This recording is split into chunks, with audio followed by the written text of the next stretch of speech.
Hi, as a USCCA instructor and medical doctor, today I want to talk about what you need to plan if you want to consider carry a pistol. The first thing you need to consider is a pistol, and my choice is CGP01 Omega, and the review on the pistol is coming next. And we're going to talk about different type of handgun in the future, so today I want to talk about more realistic matters. Now the first thing you need to consider is the ammunition, and I recommend hollow point, and I've said this before, hollow point will give more impact on your target, but has less penetration, so there's a less chance of hitting the innocent bystanders. And the police data shows that most friendly fire casualties happens due to a full metal jacket. Next, when you're carrying a self-defense weapon, make sure you only have one choice, meaning that some people actually might carry pepper spray, taser, and even a pistol. Now, problem is, during a violent attack, if you protect yourself with a pistol, in the eyes of the law, they might think you had a different option, but decide to go with deadly force. So you want to make sure that you only had one option, and you used it because you felt the immediate danger to your life. Okay, right here, I'm going to talk about the pepper spray and the taser. Yeah, I think they're a good option, especially for people who doesn't want to carry a pistol. It's a good option. But you have to think, if there's more than one criminal coming at you, this could be a big problem.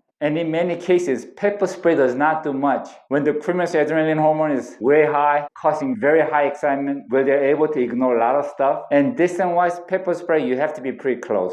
So that could be a problem. And the taser, as you know, you get one shot. So if you tase one person and there's other criminals attacking you, then that could be a big problem. And also, if the criminal is wearing very thick leather jacket or protection, the taser does not do much. So in my personal opinion, if you have to protect yourself in a violent crime, I'll recommend the pistol. Next, let's talk about when can you use a deadly force to protect yourself or your loved ones. Well, first of all, you have to be an innocent party who did not escalate the situation. Second, you must feel the immediate danger to your life or your loved ones. Third, there was no lesser force available to protect yourself. Fourth, there was no way to escape or avoid. Next, let's talk about where to shoot. Now, a lot of times people say, why can't you just give a warning shot or aim for the leg or aim for the arm to stop the attack? Here we have two problems. As I mentioned before, when the criminals are really high in their adrenaline hormone, they could ignore a lot of stuff. So if you shoot them in the leg or the arm, and if you miss the bone, there's a good chance they're going to still come at you or shoot at you. So when you fire, you really have to shoot to stop the attack. Second, let's say you shot the leg first, but that didn't stop the attack, so you make a fatal shot. Now, in the eyes of the law, if they see somebody being shot at their leg and that chest cavity, they might think, well, maybe you didn't have to shoot so much, and you could be legally liable. And the biggest problem is, when you're aiming for the legs or the arm, there's a very good chance you're going to miss your target because our body muscle memory did not train to shoot for the legs and the arms.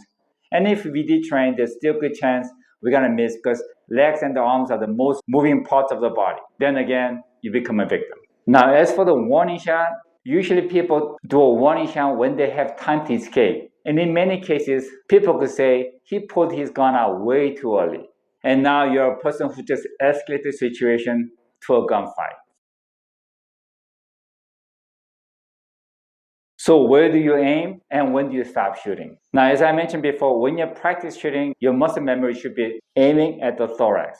And right here, we have all the cardiovascular system with a vital organ like heart, lungs, spine, liver, and we have a lot of bones here like ribs, sternum, and vertebrae. So there's a good chance you're going to hit the bone, and when the criminals get hit on the bone, they will definitely feel it and it will stop the attack. And in this chaos, you won't even know if you hit the target or not. So you should be shooting till the attack is stopped. Now, once the attack is stopped, you must stop shooting and assess the situation and call 911 to report the crime attack and ask for the ambulance for the criminal. Never shoot after the attack is stopped. You could be legally liable.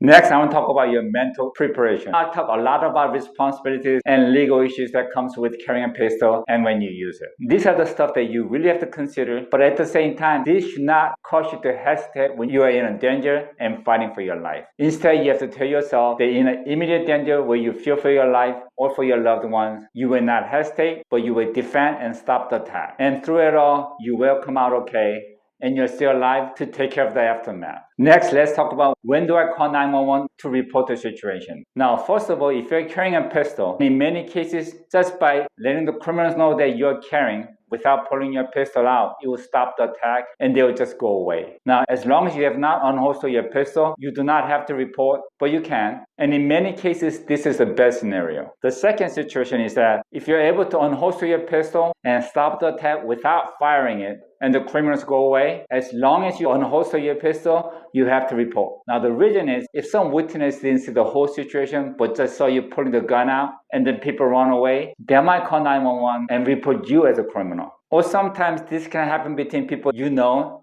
but has a bad feelings to each other. They might actually go and call 911 before you and report you as aggressor. In this case, you need to make 2 phone calls. First is 911. First, give them your name and report there was an attack and you are the innocent party and there was no gun firing involved, and tell them what happened to the attacker, whether they ran away or still watching you from a distance. Third, you need to tell them what you're wearing and where you are and where your pistol is. And lastly, do not get into conversation. Tell them you have to go now and just hang up. Second, call your lawyer, tell them what happened. In most situations like this, it usually ends without any drama. Next, let's talk about if you have to shoot to defend yourself. After attack is stopped and you know for a fact it's safe, you need to make 3 calls. First, call 911 and give them your name and report the attack and the location. Second, tell them what happened to the attacker, whether if it's down or ran away. Third, what you're wearing and where your weapon is. Now, if you feel that situation is still not safe, you can actually have your pistol in your holster. Or if you know for a fact there are other people and you know it's safe,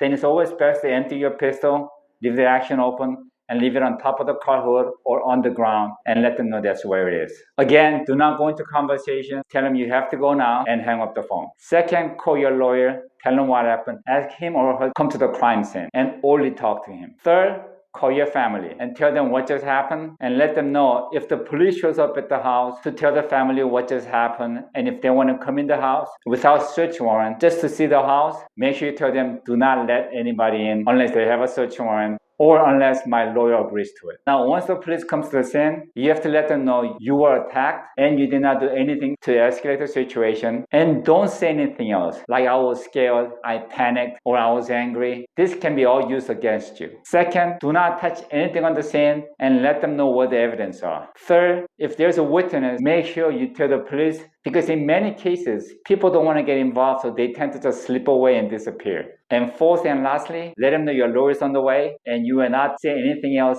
without your lawyer. Now again, in this situation, policeman can ask you, can I search your car? Never say yes. Sometimes you only say yes to prove that you're innocent, but the police going to your private stuff will never benefit you. In most cases, it will go against you. Now, if they find like box of ammunition or even prescribed medications, can really go against you. So do not give permit to search your car. On next video, we're going to talk about the choice of the weapon and how your body reacts to violent crime in a fight or flight situation. And lastly, be safe and God bless. See ya.